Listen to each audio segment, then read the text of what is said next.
memakan darah dan sekaligus memakan janin. Namun tak perlu khawatir, si dukun bayi itu pun sudah memagari sekeliling rumah dengan pagar goib. Si dukun bayi pun meminta agar bapak setiap jam 6 sore, jam 9 malam, dan 12 malam. Hai semua, Assalamualaikum. Salam sejahtera untuk kita semua. Selamat datang di channel Cerita Nyata Misteri, channel yang akan selalu membuat bulu kuduk kalian merinding dengan berbagai cerita mistis dan horor yang akan selalu Mimin sajikan untuk kalian. Kali ini gantian cerita dari salah satu teman Mimin, Risno. Akan kembali menceritakan kisah waktu ia masih bayi merah. Ini cerita akan Mimin bawakan dari sudut pandang Ratih, kakak perempuan Risno, sekaligus saksi dari peristiwa menyeramkan saat Risno masih bayi. Nah, gimana kelanjutannya? Langsung saja kita simak ceritanya ya.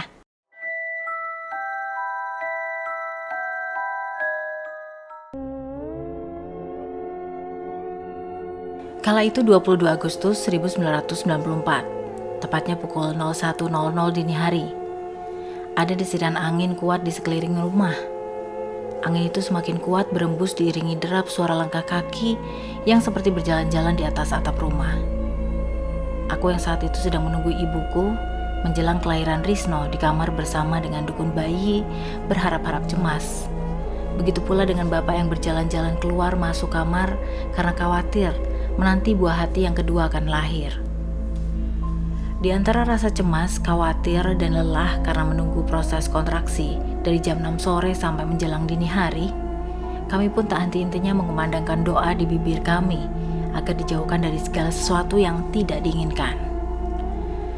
Setengah jam kemudian, tubuh ibu mulai mengejang dan ia mengerang sekuat tenaga. Dibantu oleh komando aba-aba dari dukun bayi, perlahan-lahan adikku Risno mulai terlihat kepalanya dan akhirnya berhasil terlahir dengan selamat. Seketika tangis haru pecah dari kami semua. Alhamdulillah bu, anaknya laki-laki sehat, ucap si dukun bayi sembari memberikan Risno bayi ke dalam pelukan ibu. Bapak kemudian memintaku untuk mengganti air di dalam ember yang sudah tercampur oleh darah persalinan ibu. Sebenarnya ada rasa takut di dalam hatiku, karena untuk mengganti air tersebut otomatis aku harus menimba dahulu air di sumur belakang yang agak lumayan gelap. Aku dengan sangat tergesa-gesa menuju sumur dan langsung menumpahkan air yang tercampur darah persalinan di sekitar pekarangan belakang rumah. Namun tak lama kemudian, aku mendengar suara derap langkah kaki yang aku dengar dari atap rumah ini jelas.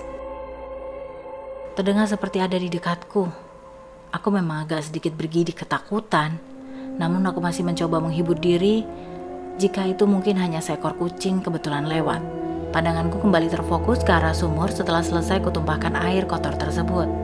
Kemudian aku dibuat sangat amat terperanjat. Di depanku ada sesosok kuntilanak yang rambutnya panjang menjuntai sampai menutupi kaki.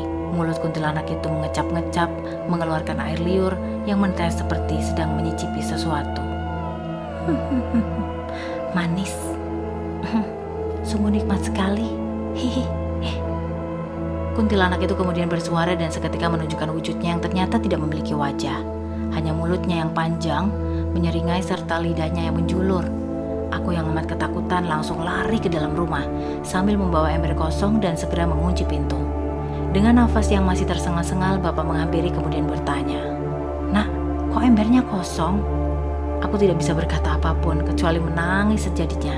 Melihat aku yang sedang menangis, bapak langsung memeluk sangat erat sekali. Bahkan seperti aku hampir tidak bisa bernapas. "Pak, udah pak, tolong dilepasin pelukannya," jawabanku pelan. Namun anehnya, suara bapak seperti mengeram. Dan ketika aku melepaskan pelukan bapak secara paksa, ternyata yang aku peluk adalah sesosok genderuwo hitam berbulu dengan taring yang menyeramkan. Dengan sisa tenaga yang aku miliki, aku menjerit sekencang-kencangnya, "Bapak, tolong pak!" Kemudian bapak yang asli langsung berlari menghampiriku, yang ternyata aku bukan berada di dalam rumah, melainkan sedang terduduk lemas di bawah pohon mangga di belakang rumah. Bapak langsung membopongku masuk rumah dan langsung memberiku segelas air. Bapak kemudian keluar lagi menimba air di sumur, membersihkan sedikit darah ibu yang masih tercecer di tempat tidur. Setelah bapak kembali dalam rumah, wajahnya pucat dan tubuhnya gemetar keringat dingin. "Astagfirullah," ucapnya berkali-kali. Neng, barusan Bapak lihat ada kuntilanak lagi duduk sambil keduanya berayun-ayun di atas atap. Aku langsung memeluk Bapak erat. Aku merasa amat ketakutan karena hawa dingin mulai menyeruak di rumah kami. Tak lama kemudian, tok tok tok, ada ketukan dari pintu depan rumah sangat keras. Sang dukun bayi yang mungkin sedari tadi mendengar kegaduhan di dalam kamar ibu kemudian keluar dan berkata, "Jangan dibuka pintu itu. Itu adalah demit yang sedang mengincar amis daging darah persalinan." Si dukun bayi kemudian menanyakan Bapak untuk memberinya garam yang ditaburi di setiap sudut dalam rumah. Selang beberapa menit kemudian, ada suara cakaran hewan di pintu belakang rumah. Suara cakaran itu semakin kencang dan membuat ibu semakin khawatir. Ketika Bapak dan aku intip melalui celah jendela dapur, ternyata yang sedang mencakar bukanlah seekor kucing atau hewan buas, melainkan sesosok kuntilanak yang sedang mencakar pintu. Kuntilanak itu sepertinya sadar jika kami sedang mengintip lewat celah jendela dapur. Segera ia menoleh wajahnya yang rata, hanya mulutnya yang panjang menyeringai ke arah kami berdua dan tertawa-tawa melengking. Aku dan Bapak benar-benar hampir pingsan dibuatnya. Belum selesai dengan suara kuku kuntilanak yang mencakar-cakar pintu maupun dinding mengitari rumah kami, kini giliran ibu yang dari dalam kamar berteriak histeris karena tepat di atas kamarnya ada bunyi suara yang berjalan di atap.